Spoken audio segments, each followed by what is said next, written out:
Hey guys, this week's tip comes to us by request.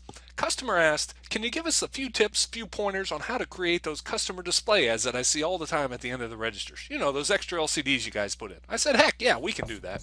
So the first thing that we want to take a look at is how to trigger one of those customer display ads by an item or subdepartment as it's being rung up in the transaction. Pretty cool, and I'll show you exactly how to do that.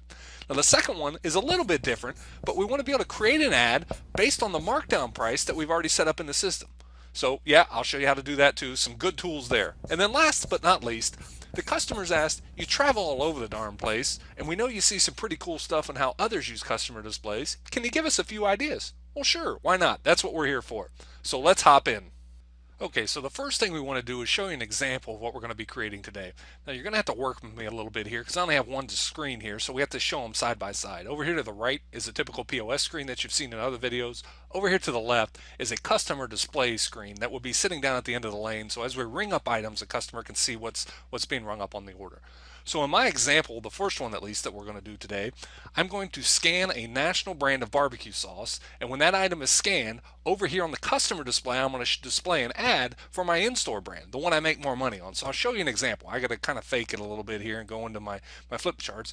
Now, my ad is based on an item, and it happens to be this particular item here. So as we scan that up, there you go. You see the ad pop up for my in-store brand, and it's letting the customer know that, hey, you know what? Just as good a barbecue sauce, just as good a flavor, half the price. Pretty compelling ad when you think about it. So let's hop over into the back end, and I'll show you how to set all this up. Okay, so I hop back over into SMS Pro, and we're in a basic item cost view. You guys are used to this. So what I'm going to do is I'm going to go ahead and pull up my subdepartment for barbecue sauce. I know it's 34 already, so we can go ahead and put that in. And I'm going to scroll all the way down to the bottom because that's where the items are I'm going to work on. I'm going to be working on this particular item here and then this one here, which is my house brand. Now we're going to need one other table to help coincide with all these tables that we're working on here. And that table is going to be the advertising table. It's found under auxiliary and then advertising. We're going to pull that up and then drag it over here to the right so we can all see it nice and easy. So before we get into the mechanics of actually creating an ad, let's just review this advertising table and the fields real quick. The target field is used in multi-store to allow you to determine which store has which ads. Now if you're on a single store, just leave it on all like we have here. The name, pretty self-explanatory. Name the ad so you know what the heck it is. The duration is the time in seconds. That's going to be key for a little bit later on here. That's a time frame in seconds, the duration that the ad stays up on those customer displays. The form, this is a naming convention that's used to call the web page that the ad shows up in. Now, what we're going to do is very similar to the rest of SMS when we add entries. We're going to hit the little plus button here and it's going to add an entry here and we're just going to name it and set the duration. Now, you'll notice over here by default it's going to show up in form pub. Now, you can use that and it will work just fine, but you're going to lack some of the triggering functions that we're going to review today. So, a good tip when you're creating new ads and new entries, go ahead and change that pub to pub 1. Your authorized reseller can help you determine how to get to that pub 1 window, then everything will work out from there. So I went ahead and deleted that last entry we did there so we can start from scratch. Let's hop into the mechanics. Now remember, the premise of this ad that we're going to set up is anytime a customer buys the national brand that's priced at $4.99 and allows me to make 14% margin, what I want to do is show them an advertisement for my store brand, which is priced half as much and allows me to make a little bit better margin. So again, that's the intention. Anytime the customer buys at the register the national brand of barbecue sauce, I want to show them a display of my store brand so that next time when they come in, maybe they'll just check this thing out. So what we're going to do, hop back over here to the advertising table, nice and easy. We're going to go ahead and add an entry. I'm going to go ahead and call it barbecue sauce. I'm going to go ahead and change the duration to 60 full seconds. That way we can explain it when this thing pops up. And remember, I want to change this from form pub to form pub 1 so that we can work with the triggering mechanisms. I'm going to apply those changes and now that entry is set to go. Now we're going to come right up here to toggle the view just like you're used to in the rest of SMS to expand out for additional options. So we're going to hit the toggle button once. You'll see that expands the view a little bit. Then we're going to hit it one more time for the full view expansion. Now you can see we're still working on our barbecue sauce ad here. We've got a duration at 60 and the form that this thing is going to open up in is called pub 1. That's a good thing. So now all we have to do is tell the system what slide, what URL that you see right down here that we want to display. So I've got mine already pre-done. I'm going to go ahead and put it in here and then we're going to take a look at it once we get done here. Now the next step is we want to tell the system that we want this trigger to be based on a type. Now the types, a couple options. You can do it by item like what we're doing, by department, or by sub. You choose. This one we're going to do by item, and then I'm simply going to put in the UPC of the item that as it's rung up, I want this ad right here to display. That item number is right up here. It's what, 000-681-000-7959. That is this item, the national brand of barbecue sauce. We're going to go ahead and apply that change, and then we'll take a look at this ad, and I'll give you a few tips on that as well. All right, so let's take a look at this ad. Now this one was made previous to this video just to save time, but if I hit the preview result button right down here, it opens up a browser that allows me to see this ad that we're working on. Basically all this ad is a static image. I didn't do anything fancy with it. It was created with a standard image editor that you can download for free all day long. You know what? A lot of people use Photoshop, and that's great. There's even a free version of that that's available online in a cloud-based format. If you just Google Photoshop Online free, you'll see what I mean. This ad here, this image, was created in that. So I'm using the same tools that are available to you. Now I know Michelangelo or any other Teenage Mutant Ninja Turtle that's good at this stuff. All I know is I'm pretty good. I've got a pretty good eye at looking at things and saying, yeah, that looks okay. And when I went to visit my local grocery store, I compared my ad, this one right here, to theirs, and yeah, it's pretty similar. So hey, that ain't half bad, and the price is right. Everything here is free. All these images are royalty free. You guys are able to get your product images from the sources, probably your suppliers and wholesalers. Your pricing and all the other information, just come up with some ideas. Now the key to this, at least in my opinion, is to take a bunch of images and layer them on top of each other. That gives it a nice complex look and feel like you see here. A logo over here is just layered on top of this image in the background. The item image here is just layered on top of everything else. The text just layered on top. I put some drop shadows in and made it glow and all that stuff. So it's a pretty neat little ad. The background image here, all I did was lower the opacity. It was a nice pretty image of a 4th of July picnic. Then I just lowered the opacity of it, made it look a little dim, and then stuck all these other layers on top of it, and voila, there you go. A pretty decent ad, and it didn't cost me a darn thing. Now again, it's static, so it doesn't do anything other than display exactly what you type into it. But it is a pretty neat way to gather images that are royalty free on the internet and use those within your store. Now while we're here, let's go over a couple other tips. Now this window, this advertisement that we made here, basically all that is a portion of the actual customer display window, a portion of the web page, the total web page that's going to be displayed. If you remember right, way back in the beginning, my customer display had a header up here that showed, who the cashier was, date and time, and all that nonsense. The scrolling receipt was down here in the lower left, and the summary total was down here in the lower right. You really couldn't see that because of the way I had it set up, but that's the way it is. This portion is just the middle part of that entire web page, and it's going to show the ad, which is great. That's what we wanted to do. What's key for you is you need to know the size of this window that you're allowed to work in here. And that size is 1020 by 570. So go ahead and take a little note of that, and then when you're in your image editor and you're trying to make up your own ads, just make sure it's sized right at 1020 by 570. Go to work with your layers, put some text in, make some opacity changes, put some glow in, do some all that kind of fancy stuff, and see what you come up with. The key is going to be that size, and then away you go. One other key before we go to the next objective this week, make sure you save this baby as a JPEG, JPG. That's the format, the image format that you want to use. Now you can use bitmap, SMS reads that, but in my opinion, bitmap tends to have a little bit more jagged edges and the file size is a heck of a lot larger. So just stick with JPG. That's probably what all the photos are that are taken with your digital camera and all that good stuff. And oh, I forgot, I didn't mention, you've got a store full of all this stuff that you're selling. Use your digital camera, go out in the store, take some snapshots, and use those as your background. You don't even need to go on the web. You've got the perfect canvas right there in your own store. Take some pictures of the aisle, maybe your employees, all that sort of stuff. But we'll get into that because that's going to be objective number 3. Now let's hop to objective number 2 this week and take a look at how to trigger an ad based on a sale price that we've already set up in the system. Okay, so I hop back over in SMS Pro and we're going to start working on objective number 2 this week. We want to be able to create an ad for my house brand barbecue sauce that's based off either my regular price or I'm within a sale price this period. So I want to be able to create an ad that I can display on that customer display that reflects one of these two prices. I'll show you how to do that. It's pretty simple and it's really following just what we did with a couple tweaks to it.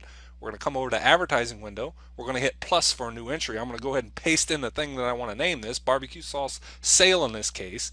I'm going to go ahead and set the duration for 60 seconds, and then you're going to have to remind me. I got to make sure I put in pub 1 here so that it shows up on the right window with the triggers in case we want to use those.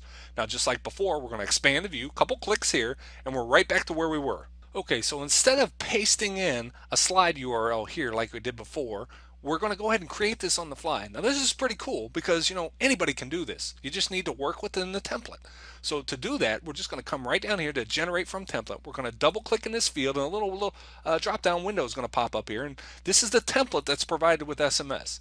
If you look in your user guide, it's going to tell you where you can find this particular file, but don't pay attention to it because it ain't right. So just call your reseller or give me a holler or shoot me an email and I'll tell you where to find this particular template.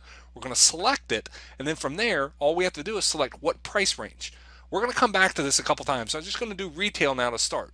Then really all I have to do is hit this generate button here, and you can see the URL is made for us. The slide is made for us. It's using this template with this item right over here, our house barbecue sauce. Now if we want to preview it, I just come right over here to where we were before. We hit the preview button, and you see this is the template we created. There's my retail price, there's my item image, there's the description, the weekly promotion at the regular price is all driven by what we said back here on the source price. So I'm going to go back into that and let's explain some of this. Alright, so maybe this isn't the Sistine Chapel, but it ain't half bad either. In fact, when I compare it to some of the grocery stores around me, it looks pretty darn good. But let's explain some of this. This header up here, this little box up here, it is a static image behind it with some text layered on top. Now the template has a different image, and I'll show you that here in a second. So you can put whatever image you want here in this header, and then the text here, weekly promotion, call it whatever you want. Doesn't matter. You can change this at your leisure. This section right here where it says regular price, you won't want to mess with that. We'll just want to, like over here and here, the description and the price, we'll just want to change maybe the font style, the color, the size, that sort of thing. You don't have to have the drop shadow in like I do here. But you don't want to mess with this because these items are pulling from the SMS item database. So as the item changes here, all this stuff changes automatically when you generate the template. You don't have to mess with any of that. Now, you're probably wondering, what is all this nonsense out here and at the bottom? Well, I just took an image, a picture with my digital camera of a store. I laid it in this template, and I don't need to resize it. Remember, the size is 1020 by 570. So 1020 is right here along this line, and 570 is right here along this line. All this stuff in the background doesn't show up. So don't mess with it. It looks pretty good, and I'll show you when we hop over to the POS. This image right over here is the same exact image that we use in the item file for flip charts. All I did was layer that image on a couple boxes. This little dark picture here, it's the same one that's back here. And then a white square around it. You can do it. Remember, this is just layers. One layer with the item image, one layer with the same background that we got back here, and then one white square. There's nothing fancy to it. And when you lay that in, it actually looks pretty good. Now let's hop back to SMS Pro, and I'll show you how we change this when we set the pricing differently. Alright, so we're back in Pro. We're on the same exact advertising entry that we worked on here. Remember, we went ahead and created this template by hitting the generate button down here. We used retail price. This time, we're going to change it over to sale price because I'm within a sale period right over here on this particular item. All I have to do is select the right radio button with sale price, hit generate. It's going to go ahead and create, or overwrite actually, the file that we just did before. To prove you that, I'm just going to hit preview result, and then look at that. The pricing changed to my sale price. It also is letting us know that the sale by default is set up from November 3rd to November 9th. So that's pretty cool. You are able to use the information that you're already working with in your sale price batches. You're able to use a template that's pre-made for you or can be done ahead of time, and then just simply change from retail to sale to TPR to whatever. Pretty simple stuff. Now I'm going to show you this preview result in the POS so you don't think I'm real crazy on the look of this thing. Okay, so I hopped over to the POS so you don't think I'm off the reservation here. Right down the middle of the screen here, just about right down the middle, is the difference between my POS on the right and my customer display on the left. And you can see within this window, we don't have any of that nonsense of all that image that was surrounded here. You can't see it. It's only showing the size that we want, the 1020 by 570. And when you see it in this view, it don't look half bad. Now maybe you got a little guy in there that can mess around and make this white look a lot prettier. That's fine. I'll hop back into SMS Pro and show you where the template is so you can mess around with this. But you got to admit, for a guy that doesn't know what he's doing, this ain't half bad right here. And you know what? Once we do the template, all this is automated and can change however often that you like. Okay, so we're back in Pro, and let's finish up on objective number 2 this week. Now you can see we're working on that same barbecue sauce sale ad that we worked on before. We generated it from this template right here, and we did that by hitting the generate button. Now if you wanted to edit the template that comes standard, this one right here that we use, yours is going to look a little different than mine because I went ahead and edited it. We just click the edit template button here. This is the template that I was talking about before, and you can see it looks exactly like the preview window with all that nonsense over here to the right and to the bottom here with that image in the background. Now what we can do is, it's a what you see is what you get editor. Remember, we can work weekly promotion, change it to whatever you want. This text under here, don't mess with that. This text over here, the description and size and stuff, and the price, don't mess with that. You can change the font. That's easy enough to do. All you have to do is click in here, highlight it like what you're probably used to in PowerPoint, and then you can use some of the tools up here. I forget which one. I think it's this one right here. Yeah, you bring up a style wizard, and we can change some of the font characteristics, that sort of thing. We can change the color and all that sort of stuff. Now, it takes practice, don't get me wrong, but it's not all that hard. It's a what you see is what you get editor. This section right here, I don't know, that's some fancy whiz-bang stuff that all the smart guys came up with. Don't mess with it because that's where the image that is used in our item file shows up. So just leave that. You can put a background back here like I did. You can change the font style, the color. You can make it bold and put a drop shadow in, all that sort of stuff. So just play around with it. The one key, if I were you though, when you give us a call and ask us where the heck it is that you find this template, copy it out into a directory that isn't in the SMS directory and just play around with it a little bit. That way you can get the look and the feel of this thing. Now, one last thing before we go. When you handle ads like this and you make changes and do all that stuff, you have to deploy it just like you do pricing. Now, if you use your scheduler to do that, that's fine. It's going to go ahead and do that. But if you want to do it manually, it's just like what you would expect. It's under the Preferences menu, Deploy Advertising. You can see it's a separate task and a separate function. So when you do that, you're going to go ahead and say, okay, I'm going to go ahead and deploy all my advertising here. And that, when you're creating new ads and new setups and new templates, that's how you get that stuff to the registers. Okay, so the third objective this week was just to review some of the things I've seen throughout the country and in my travels of ways that other retailers have used these customer display screens. And I've seen some pretty cool stuff. I'll show you some examples here. I'm going to trigger one here, and it takes a second because it's actually going out and hitting a live web server. But I think you'll see that the result that comes back is pretty cool. Now you see I've got the same background here, and oh, look at that. It popped up. What is that? Well, you know what it is? It's a webcam. All it is a streaming feed that's live. Look at the time here. It's 4:51 Eastern Standard Time, so 1:51 out there on the West Coast. This is showing the 5 and the 4:05 out in California. Because I was just in one of those moods, you know. Anyway, you kind of get the idea.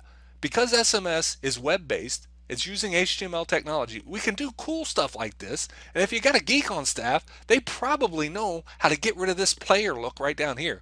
I could do it, but I just said to heck with it. This is real simple. It's just a simple command that you insert into HTML. Then you copy the URL, the address of this camera. I've seen this used quite a bit, where folks will show the highway exit ramp like you see right here that's just outside the store. That's pretty cool. Different at least, that's for sure. Now you might be saying, heck, I ain't going to use that. Okay, fine. Don't use the traffic cam, but think about what we did with this little window in this web command. We went and pulled up a third-party server and pulled it into the customer display. It can be streaming and live just like this one is here. So that's kind of cool. Maybe you can come up with some other creative ways to use this type of technology. What else have I seen folks use? Well, they use these bulletins a lot just for that, like a bulletin board. They'll have school events, whether it be sporting events or bazaars that are coming up, stuff like that. Another thing that I've seen folks use that's kind of cool as well, especially if your store is in a strip mall, get with the other store owners within the strip mall and advertise their services. They'll probably give you a buck or two just to show this stuff to all your customers. You know, Charlie down the streets at the Golden Razor, the best haircuts in town, $5, whatever it is. You could show that stuff because remember, so what you see is what you get edited that we build all this stuff in. And it's a lot like PowerPoint, so you have a lot of the same functionality. Now, the last one that I'm going to talk about, and I'm not going to show you because, you know, it's just so sentimental to me, but I saw a store once gather all of the Christmas cards that the kids at the local school made that year in art class. They scanned them and they stuck all those cards, those images at least, out on the customer display, and they just scrolled through a bunch of those things. It was one of the coolest things I'd ever seen because the kids would come in with mom and dad and they'd see their cards up on the display, and it just got everybody in a nice cheery mood. So, you know what? Heck, it's worth a shot, and I'm sure the school will be more than willing to share some of that artwork with you, and the kids would love it. Well, that's it for this week's tip. Hopefully we've given you guys a few good ideas on how to utilize those customer displays to the fullest. And for sure, keep those ideas and requests coming in. Until next time, have a great day.